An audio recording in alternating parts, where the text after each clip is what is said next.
ఎందుకు లెక్కలేదు ఈరోజు? 100 మంది రిటైర్డ్ ఉద్యోగులు చచ్చిపోతే ఎందుకు లెక్కలేదు? వాళ్ళ ప్రాణాలకు ఎందుకు విలువ లేదు? వాళ్ళ గురించి ఎందుకు మాట్లాడతలేదు ఈరోజు? వాళ్ళ గురించి ఎందుకు చర్చ లేదు? వాళ్ళని ఎందుకు మర్చిపోయినారు మీరు? చెప్పండి సార్, వాళ్ళ గురించి ఎందుకు మర్చిపోయింది ఈరోజు? వాళ్ళ గురించి ఎందుకు మర్చిపోయారు? మల్లయ్య సార్తో కలిపి మొన్న అక్షరాల 100 మంది చచ్చిపోయారు. 100 మంది, 100 పీపుల్, 100 రిటైర్డ్ ఎంప్లాయీస్ ఇయాటికి చచ్చిపోయారు.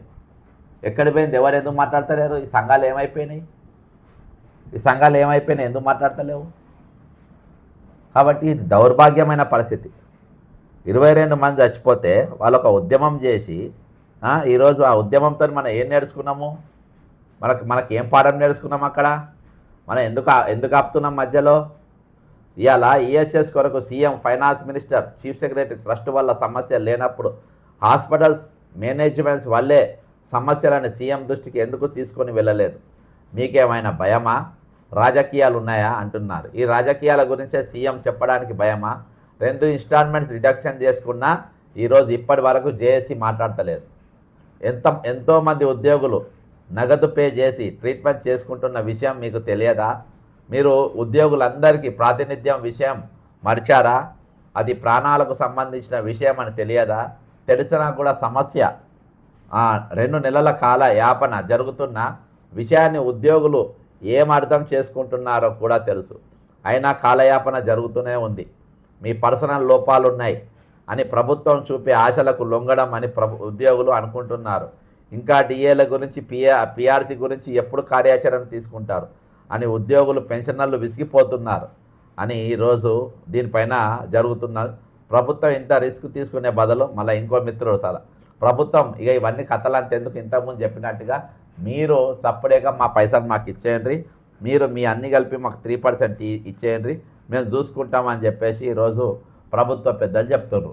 మరి ఈరోజు అవన్నీ పక్కన పెట్టి ఈరోజు మేము ఇస్తాం పైసలు, మేము మీకు డబ్బులు ఇస్తాము, మీరు దీనిపైన చర్చలు జరిపి దీని మీద ఇది జరిగి ఒక్కసారైనా చర్చ, దయచేసి ఒక్కసారి చర్చ, డిఏ, పిఆర్సీ, ఓపీఎస్, మరి రిటైర్డ్ బెనిఫిట్స్ మీద ఒకసారి చర్చ జరపండి.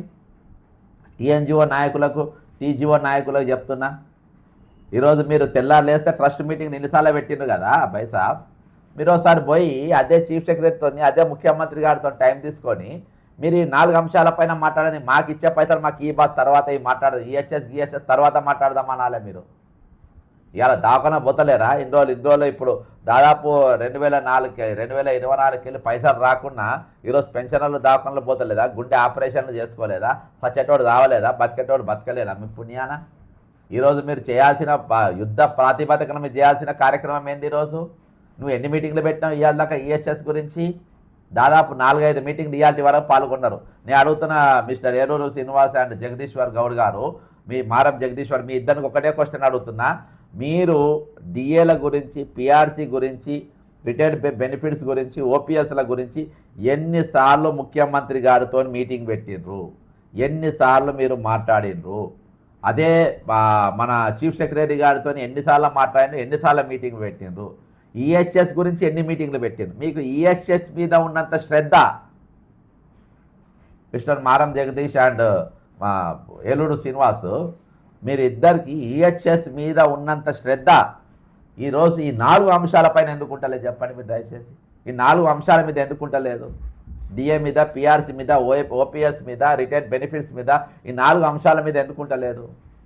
100 మంది చచ్చిపోయినారు సార్, నేను పక్కన 100 మంది చచ్చిపోయినారు, నేను కావాలని వచ్చి పోలీస్ డిపార్ట్మెంటే పెట్టినా. ఎందుకంటే తెల్లాలేస్తే నన్ను అరెస్ట్ చేస్తున్నారు, తెల్లాలేస్తే కేసులు పెడుతున్నారు, నేను ఒక ఉగ్రవాదిని అయినట్టు, సంఘ విద్రోహ శక్తిని అయినట్టు, ఈ రాష్ట్రంలోని ఒక్కనే రాజకీయ నాయకుని అయినట్టుగా తెల్లాలేస్తే నా ఎంబడి పడి పొద్దుమా పోలీసులు పెట్టుకొని నన్ను అరెస్ట్ చేస్తూ నా పోలీస్ స్టేషన్లో తీసుకొచ్చి నానా యాతన పెడుతున్నారు ఈరోజు. అందుకని నేను చనిపోయిన వీళ్ళ గురించి పోలీస్ సంఘానికి కూడా చెప్తున్నా, పోలీస్ సంఘం, పోలీస్ అసోసియేషన్ కూడా చెప్తున్నా, ఏం చేసిండ్రు మీ పోలీస్ అసోసియేషన్? కానీ ఆయన పేరులో దయచేసి కామెంట్ పెట్టండి. పోలీస్ అసోసియేషన్ ప్రెసిడెంట్ ఎవరు?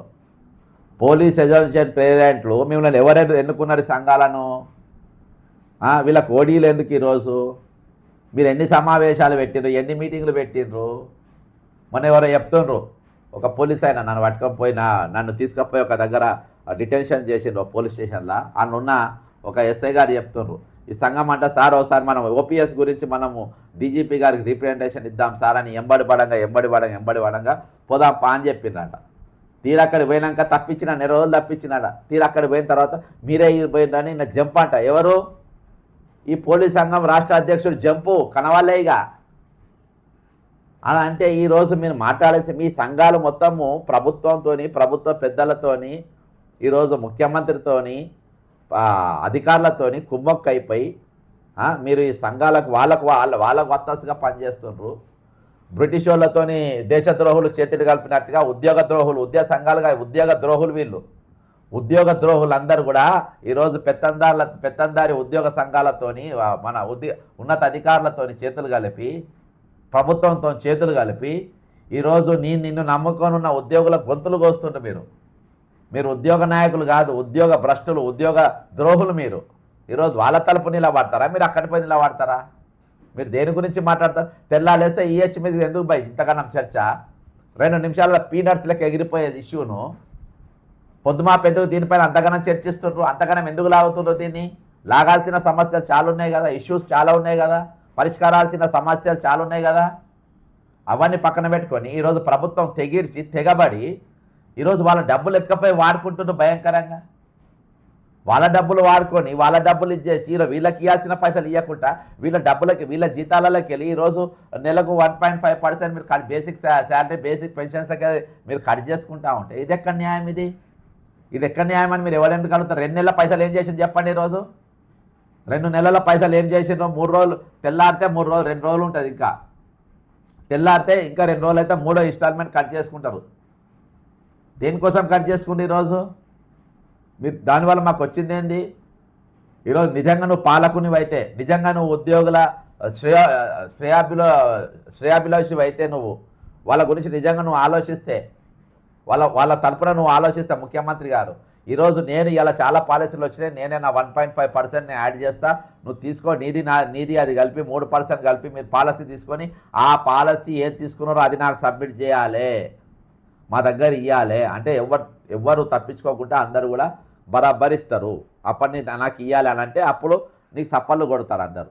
నువ్వు అందులోకెళ్ళి పైసలు కట్ చేసుకుంటావు, అందులోకెళ్ళి డబ్బులు కట్ చేసుకుంటావు, వాళ్ళ మోసం చేస్తావు, ఈరోజు వాళ్ళని హ్యాండ్ ఇస్తావు. ఈరోజు నువ్వు వాళ్ళ తరపున నువ్వు మాట్లాడకుండా, ఈరోజు ఉద్యోగుల తరపున మాట్లాడకుండా ఈరోజు ఉద్యోగ సంఘాలే పోయి ఈరోజు ఉద్యోగులకు ద్రోహం చేస్తున్నంటే ఇది ఎంత భయంకరం చెప్పండి. ఇది ఎంత భయంకరం. కాబట్టి ఈరోజు నేను ఒకటే చెప్తున్నా, మనము రేపు 31వ తారీఖు రోజు దీనిపై, ఎందుకంటే 1వ తారీఖు రోజు 3వ ఇన్స్టాల్మెంట్ కట్ అవుతుంది. ఒక ఇష్యూ కాదు, మనం అన్ని ఇష్యూస్ పైన కలిపి రేపటి దినాన రేపు చెలో సెక్రటరియట్ పోదాం. చెలో సెక్రటరియట్ పోయి ఈరోజు అంటే ఒక ఇష్యూ పెట్టుకున్నాము, ఆ ఇష్యూలో మనది కూడా ఈ 4 ఇష్యూస్, మీరు రిటైర్డ్ బెనిఫిట్స్ ఇయ్యరా, మీరు రిటైర్డ్ బెనిఫిట్స్ ఇయ్యరా, ఓపీఎస్ ఇయ్యరా, డిఏలు ఇయ్యరా, పిఆర్సీలు ఇయ్యరా, ఎన్ని రోజులు పెట్టుకుంటారు, ఎన్ని రోజులు వాడుకుంటారు అని చెప్పేసి రేపు 31వ తారీఖు రోజు పోదాం, ప్రభుత్వం పెద్దల దగ్గర పోదాం, శాంతియుతంగా పోదాం, ఒక రీప్రజెంటేషన్ ఇద్దాం, వాళ్ళు తీసుకుంటారు. ఈరోజు మనం అడగాల్సిన బాధ్యత మన పైన ఉన్నది. ఉద్యోగ సంఘాలు ఆ రోజు ఉద్యమ ద్రోహుల లెక్క ఏ విధంగా బ్రిటిష్ వాళ్ళ కింద ఆ రోజు మనోళ్ళే ఉండేనో సేమ్ అట్లా ఈరోజు ఉద్యోగ సంఘాలు పూర్తిగా వాళ్లకు మా ఉద్యోగ ద్రోహులుగా తయారైపోయి కోవట్లుగా మారిపోయిన వాళ్ళకు ఈరోజు వాళ్ళను కంప్లీట్గా ఇదే చర్చ పెట్టారు. 4 మన జీతాలకి వెళ్ళి కోసుకుంటారు, మన పెన్షన్లకి వెళ్ళి కోసుకుంటారు, మన పైన మీటింగ్లు పెడతారు. తెల్లారేస్తే పెట్టి ఎట్ట టైం పాస్ చేయాలి. అరే గొడ్డుపోయిన 10 రాజకీయ పార్టీలు ఉన్నాయి రాష్ట్రంలో, 10 పొలిటికల్ పార్టీస్ అయితే తెలంగాణ.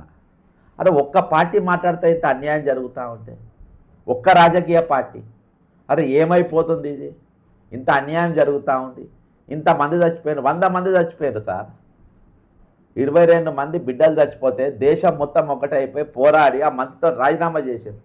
100 మంది 40 సంవత్సరాల పాటు ప్రభుత్వానికి సేవలు అందించి, ప్రభుత్వానికి పని వాళ్ళకు ఉద్యోగం చేసి ఈరోజు చేస్తే అంతమంది చనిపోతే ఇయాడికి న్యాయం జరగలే. ఏకకాలంలో చెల్లించాల్సిన పైసలు కోర్టుకు పోయి, కంటెంప్ట్కి పోయి, కోర్టుల చుట్టూ తిరిగి అరే మా డబ్బులు మేము తీసుకోనికి మేము దాచిపెట్టుకున్న పైసలు ఒక్కొక్క రూపాయి మా డబ్బులు దొబ్బేసి ఈరోజు డైవర్ట్ చేసి పొద్దుమాపు మమ్మలను ఈ పనికి మళ్ళీ ఈహెచ్ఎస్ తిప్పుతూ ఉన్నారు మమ్మలను. వైట్ ఎలిఫెంట్ పథకం అదొకటి, అది అవసరము. కానీ మీ దగ్గర చిత్తశుద్ధి లేదు. మా దగ్గర బోలెడు ప్రైవేట్ ఏజెన్సీ ఉన్నాయి, మేము మా పైసలు మా ముఖాన పడే మేము పోయి తీసుకుంటాం. నీకెందుకు? నీకు ఎవడు అడిగిండు? రేవంత్ రెడ్డి గారు మిమ్మల్ని ఎవడు అడిగినాడు? ఎవడ అడిగిందా మీకు? ఈహెచ్ఎస్ ఎవడని వచ్చి కార్డు ఇచ్చిందా?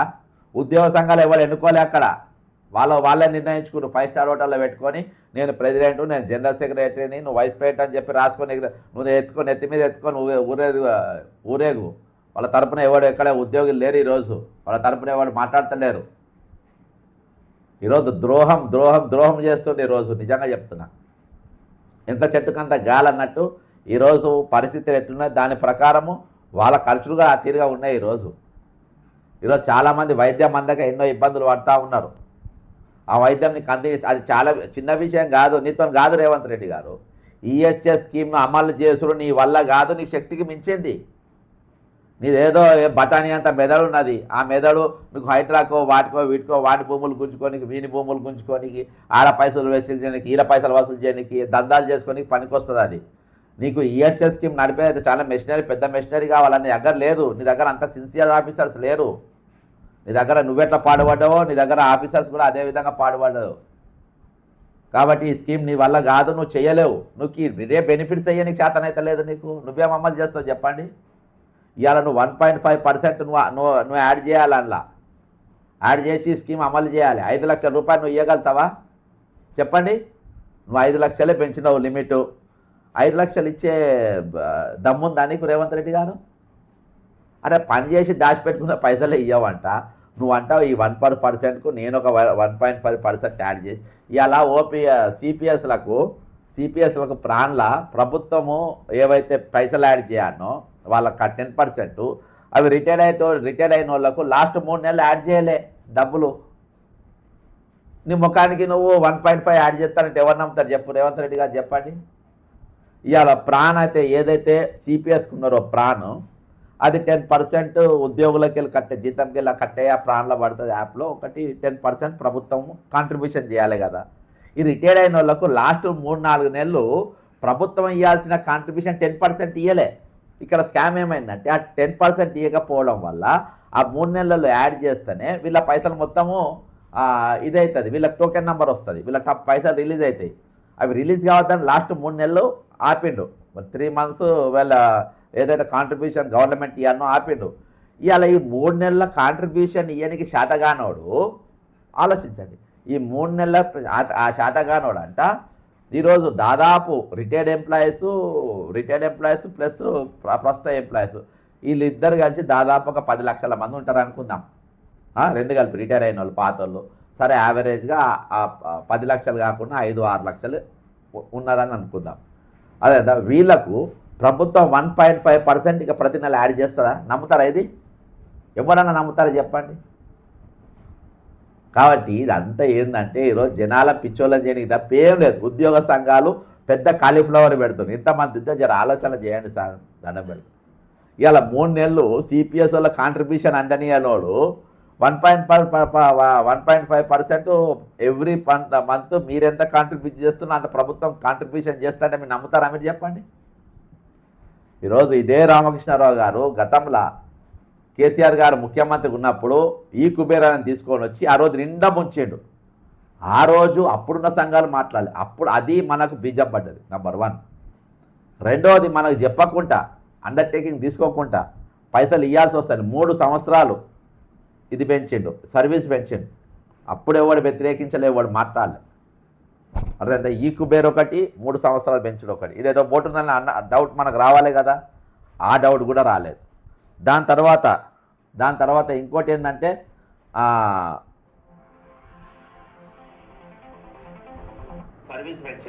దాని తర్వాత ఇంకో కార్యక్రమం ఏంటంటే ఈరోజు ఈహెచ్ఎస్ తీసుకుంటారు. మరి ఇక్కడన్నా మనం అడగాలి కదా, ఇక్కడ కూడా లేదు. అంటే ఏడ కూడా ఈరోజు మనం అడిగే పరిస్థితుల్లో లేదు, ఏడ కూడా మనం మాట్లాడే పరిస్థితి లేదు, ఏడ కూడా ఈరోజు ప్రశ్నించే పరిస్థితి లేదు. ఎక్కడ ఆలోచన కూడా లేదు మనకు. దీని గురించి ఒక చిన్న ఆలోచన నిజంగా ఇది సాధ్యమా? ఇది నిజంగా ఈయన మనకి ఇస్తాడా? ఇచ్చే ముఖమేనా అనేది మనకు ఉండాలి కదా ఈరోజు. యాడ పెద్ద చర్చ అయిపోయింది. ఈరోజు 3 నెలలు కాంట్రిబ్యూషన్ ఇయ్యనేనోడు సిపిఎస్కు 1.5% ఈహెచ్ఎస్ కలుపుతాడు మనకి ఇస్తారంటే ఎట్లా మనం నమ్ముతాం? దయచేసి నేను మీ అందరినీ విన్నవించుకునేది ఏంటంటే, సార్ ఎవ్వరు రాడు గుర్తుపెట్టుకోండి. అంత డ్రామాబాజీ కాదు, మొత్తం డ్రామాలు చేస్తాం. ఏ రాజకీయ పార్టీ రాదు. ఇక తెలంగాణ నడిచే సిండికేట్ గవర్నమెంట్, గుర్తుపెట్టుకోండి. సిండికేట్ గవర్నమెంట్ నడుస్తుంది. అన్ని దోపిడీలలో అన్ని పైసలు వాటాలు ఉన్నాయి. ఈ డబ్బు మేఘా కృష్ణారెడ్డికి పోతే మేఘా కృష్ణారెడ్డి గారు అన్ని పార్టీలకు పంచుతాడు. బీఆర్ఎస్కి పోతుంది, బీజేపీకి పోతుంది, తోక పార్టీలకు పోతాయి, అందరికి పోతాయి. ఇవే పైసలు ఉద్యోగులకు వాళ్ళ డిఏలు, వాళ్ళ పిఆర్సీలు, వాళ్ళ రిటైర్డ్ బెనిఫిట్స్, వాళ్ళ ఓపీఎస్ కన్వర్ట్ చేస్తే వాళ్ళకు రూపాయి రాదు. కాబట్టి దీనిపైన ఏ పార్టీ కూడా కొట్టాడది. వాళ్ళు కొట్టాడితే వాళ్ళ నోట్ల మన్ను పడ్డట్టు అవుతుంది. కాబట్టి వాళ్ళు మాట్లాడారు ఎవరు కూడా. ఉద్యోగ సంఘాలు కూడా వాళ్ళకే వత్తాసుగా ఉంటాయి. ఎందుకంటే వాళ్ళ పైసలు కావాలి, పైరవీలు కావాలి, పెద్ద పెద్ద కాళ్ళు కావాలి. ఈరోజు వాళ్ళ కథలంతా వేరే ఉన్నాయి. కాబట్టి ఈరోజు దాని మీద చూస్తుండ్రు. మనం కొట్టాడదాము. దయచేసి మీరు అందరూ 31వ తారీఖు మనం అందరం సెక్రటరియట్కి పోదాము. పోయి వినతి పత్రాలు ఇద్దాము. ఎవరి వినతి పత్రం వాళ్ళు తయారు చేసుకొని రండి. పొద్దుగాల పోనిస్తే పొద్దుగాల పోదాము. పొద్దుగాల పోనీయకుంటే ఆన్నే క్యాంటీన్లో తిందాము. తినేసి 3 గంటలకు పోనిస్తారు కదా, అప్పుడు 3 గంటలకు పాసులు తీసుకొని లోపలికి పోదాము. ప్రభుత్వం ముఖ్య కార్యదర్శిని కలుద్దాము. కలిసి వినతి పత్రాలన్నీ 1 by 1 ఆయనకి ఇద్దాము. సార్ దయచేసి మా పథకం ఇప్పుడు సిపిఎస్కి వెళ్ళి ఓపీఎస్ మారుతా అన్నది ఆ వినతి పత్రాలు. ఉద్యోగులు అయితే అది. ఒకవేళ సిపిఎస్ వాళ్ళు సిపిఎస్ వాళ్ళు రిటైర్డ్ అయిన వాళ్ళు అయితే వాళ్ళు రీప్రజెంటేషన్. నెక్స్ట్ మనది ఏముండాలంటే ఈరోజు మా రిటైర్ బకాయిలు రానోళ్ళు అవి మొత్తం ఏకకాలంలో ఇవ్వాలని. 1వ తారీఖుకి వెళ్ళి మళ్ళీ పడతాయి పైసలు. కాబట్టి 31వ తారీఖు పెట్టిన నంబర్ 1. రెండవది ఏంటనంటే ఈరోజు కార్యక్రమము మనం ఇది తీసుకుందాం. మన రిటైర్డ్ బెనిఫిట్స్, పిఆర్సీ, డిఏలు ఇవి మొత్తం అమలు చేయమన్నా. ఇవన్నీ అయిన తర్వాత మీరు ఈహెచ్ఎస్ ఇవ్వండి సార్ అని చెప్పి మనం అడుగుదాం. ఈహెచ్ఎస్ 2 నెలల పైసలు ఈరోజు ఈ రాబోయే ఖాతాలో వేస్తారా, మన అకౌంట్లో మన పైసలు మనకి వేస్తారా అని ఖచ్చితంగా అడగాలి. ఇదంతా అయిపోయినాక ఈ కుబేర్ రద్దు కోసం మనం ఉద్యమం చేయాలి. కొంపలు ముంచుతున్నది ఏదంటే ఈ కుబేర్. తెలంగాణ ప్రజలు కామన్ మ్యాన్ను ఈరోజు ముంచుతుంది ఏంటంటే ఈ కుబేరు. ఈరోజు కామన్ మ్యాన్తో ఎవ్వరు లేడు. కామన్ మ్యాన్ తరపున ఎవరు మాట్లాడతలేడు. కామన్ మ్యాన్ ఇష్యూలో ఎవరు ఈరోజు ముందుకొచ్చి నిలబడే పరిస్థితి లేదు. ఈరోజు ఇన్ని ఉద్యమాల పార్టీలు ఉంటాయి, ఇన్ని సంఘాలు ఉంటాయి, ఇన్ని అసోసియేషన్లు ఉంటాయి. సార్ 22 మంది చచ్చిపోతే దేశం మొత్తం ఒకటైంది. 100 మంది చచ్చిపోతే ఒక్కరు మాట్లాడతలేరు సార్. దాదాపు మన దగ్గర రికార్డ్ చాలామంది బయటికి చెప్పుకుంటే బాగుంటుంది కానీ 200-300 మంది చచ్చిపోయింది. కానీ మన దగ్గర ఉన్న రికార్డు ప్రకారము 100 మంది చనిపోయారు. 100 మంది చనిపోతే మన తరపున మాట్లాడేటోళ్ళు లేడు. ఎట్లుంటుంది సార్ చెప్పండి? ఇన్ని సంఘాలు ఉండి నాకు ఆ గ్రూప్లలోనే ఉండి ఆ చర్చలు చూస్తుంటే నాకు ఎవరు చూడు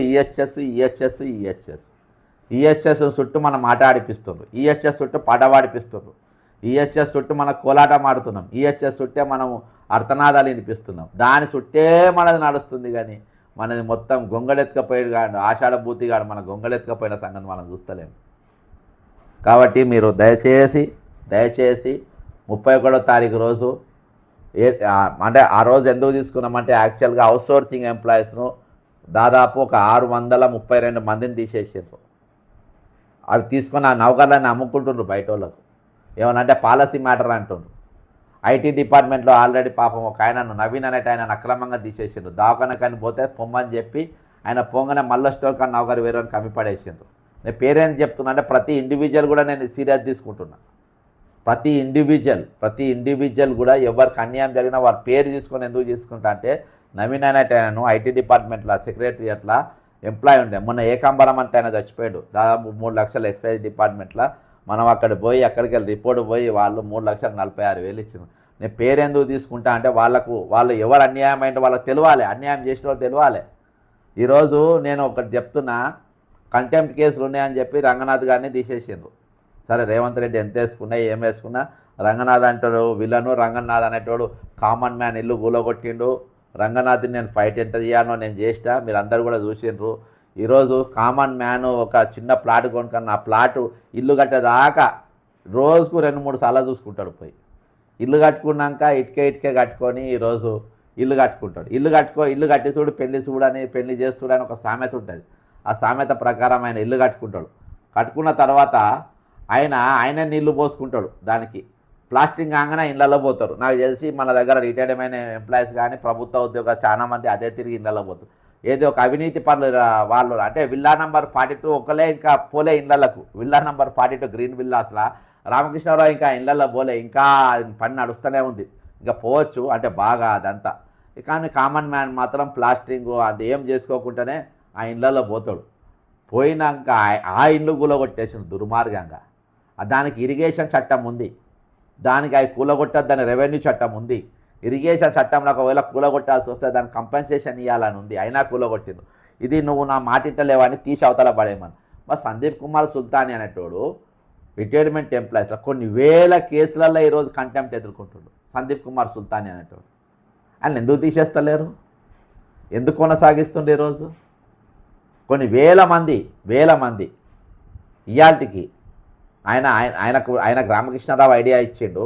ఈయన రేవంత్ రెడ్డి వీళ్ళందరూ కలిసి ఈరోజు కుమ్మక్కై రిటైర్ వాళ్ళ పైసలు మొత్తం డైవర్ట్ చేసి ఈరోజు వాళ్ళ జీవితాలతో ఆడుకుంటా ఉంటారు.